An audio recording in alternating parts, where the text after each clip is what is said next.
کیا آپ جانتے ہیں کہ جو لوہا آپ روزانہ استعمال کرتے ہیں وہ اس زمین کا ہے ہی نہیں، یہ زمین پر بنا ہی نہیں۔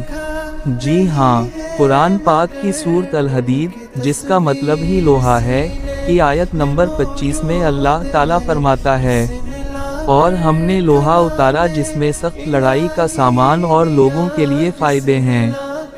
آج جدید سائنس یہ مانتی ہے کہ ہمارے سورج میں اتنی طاقت نہیں کہ وہ لوہا بنا سکے۔ لوہا اربوں سال پہلے دور دراز بڑے ستاروں کے پھٹنے سے بنا اور پھر شہاب ثاقب کے ذریعے خلا سے زمین پر نازل ہوا۔ سبحان اللہ! 1400 سال پہلے یہ سائنسی حقیقت سوائے خالق کے اور کون بتا سکتا تھا؟